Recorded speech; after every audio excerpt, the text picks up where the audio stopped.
पत्रकार परिषदेचं नियोजन करण्यात आलेलं आहे, काय नेमका आजचा विषय?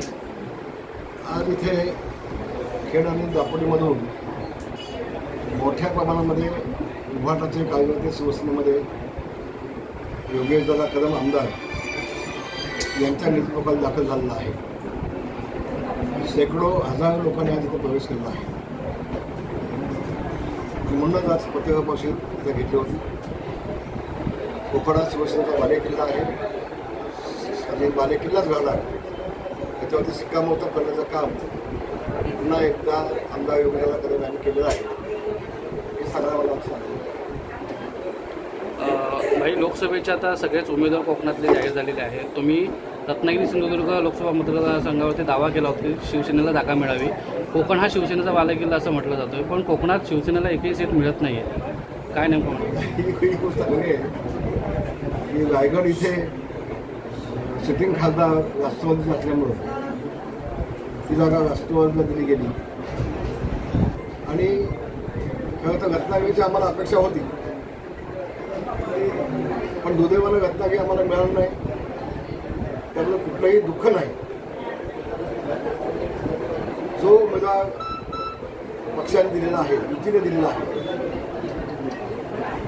आमच्या डोळ्यासमोर फक्त नरेंद्रजी मोदी यांना तिसऱ्यांदा देशाचं पंतप्रधान म्हणून पाहायचं आहे आणि म्हणून त्यांचे हात बळकट करण्यासाठी, संबंध देशाचं उज्ज्वल भवितव्य घडवण्यासाठी जो उमेदवार दिला आहे तो निश्चितपणे निवडून देण्याचं काम कोकणवासियांनी केल्याशिवाय घडणार नाही हा विश्वास माझ्या मनामध्ये आहे. पुढे नारायणचा सूर दिसून येतोय. काल सुद्धा युवा सेनाप्रमुख जे होते त्यांनी जो राजीनामा दिलेला आहे म्हणजे सत्र सुरू झाले नाही. सत्र मित्र काय चालू होणार नाही, बिलकुल नाही.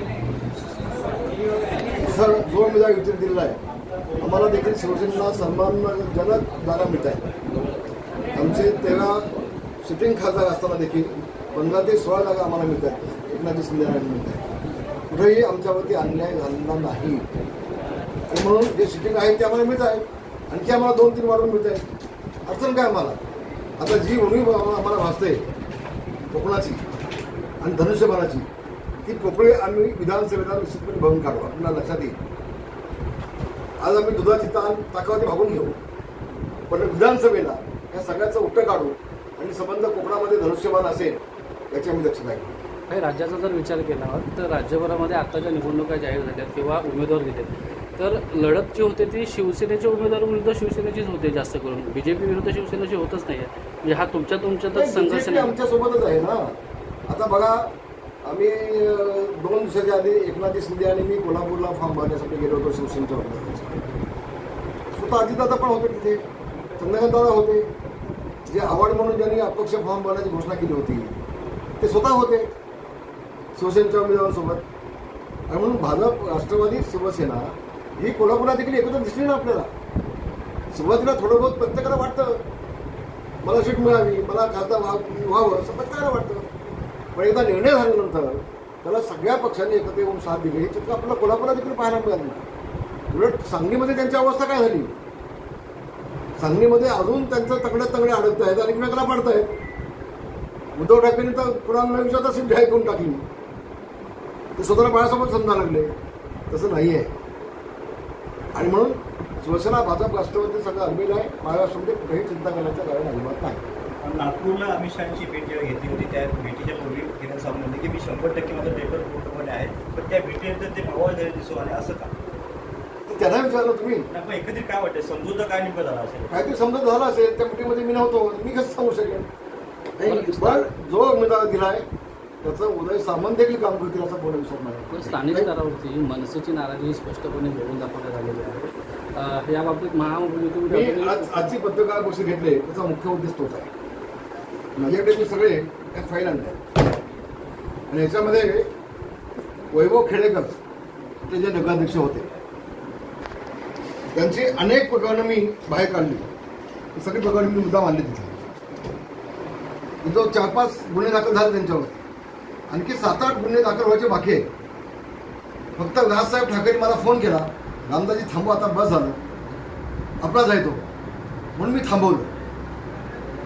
वैभव खेडेकर यांनी माझ्या मुलाच्या विरोधामध्ये 19ला राष्ट्रवादी सोबत उघडपणे प्रचार केला. कुठल्याही मनसेची आणि राष्ट्रवादी युती नसताना मागच्या 5-6 वर्षामध्ये माझ्या विरोधामध्ये पत्रकार परिषद घेणं, कुठला ते क्लिप काढणं, मग ते पत्रकार परिषदेमध्ये घेऊन दाखवणं, मग ते अनिल परबला सोबत घेणं. आता अनिल परबची आणि राज ठाकरेची तर युती नाही ना. मग तरी देखील संजय कदम, अनिल परब, वैभव खेडेकर हे अनेक वेळेला एकत्र दिसतात. उद्देश फक्त एवढाच की रामदास कदमांनी त्यांच्या मुलाला खेडमधून संपवलं. माझ्या मुळावर जर उठला असेल तर तुला मी सोडेल का? मनसे म्हणून नाही, कारण राज ठाकरेकडे वैभव खेडेकरला घेऊन जाणार रामदास कदमच आहे. 20 साला जिल्हा पण केला होता. म्हणून सगळी प्रकरण आपण तपासून घ्या. सगळी मी आणले तिथं. त्यावेळेला उद्धव ठाकरेंनी एकनाथ शिंदेला सांगितलं होतं की वैभव खेडेकरला अपात्र करायचं नाही.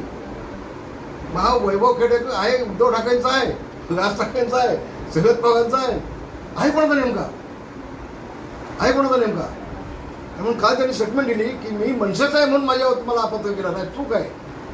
शेवटी मी हायकोर्ट आमचा सारखा असताना मी हायकोर्टामध्ये गेलो.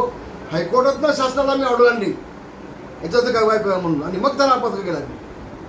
तर आपण समजून घ्या, मी मनसे विरुद्ध अजिबात नाही, मनसेच्या कार्यकर्त्यांच्या विरोधामध्ये अजिबात नाही.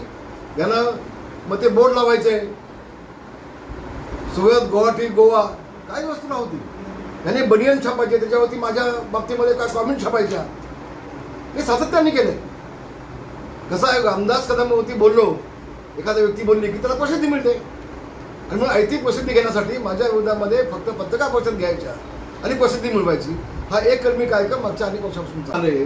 तर नरेंद्र मोदींचे हात अधिक बळकट होतील, आणि त्या अनुषंगानं मी त्यांना शुभेच्छा देतो. धन्यवाद. भाई, शेवटचा एक प्रश्न होता. दापोली भाजपमधला किंवा इथला स्थानिक भाजपमधला आणि रामदास कदमांमधला वाद आता थांबलेला आहे असं म्हणायचं का? कारण सूर्यकांत दळवींनी वारंवार तुमच्यावरती आरोप केले होते. सूर्यकांत दळवींचा गेल्या अनेक वर्षापासून फायदा. 2019मध्ये ते शिवसेनेमध्ये असताना देखील त्यांनी योगेश कदमांच्या विरोधात काम केलं, उघडपणे काम केलं. त्यांची भूमिका अशीच आहे. त्यांच्या छाताडावर बसलेला संजय कदम त्याला चालतो, पण दुर्दैवाने रामदासांचा मुलं त्याला चालत नाही. तर आपण काय करू शकतो? आता भाजपमध्ये गेले, भाजपमध्ये तेच त्यांनी चालू केले पुन्हा. पण जनता त्यांना ओळखू नये. त्यांच्या विचाराला, त्यांच्या स्टेटमेंटला कोणी उत्तर देणार नाही.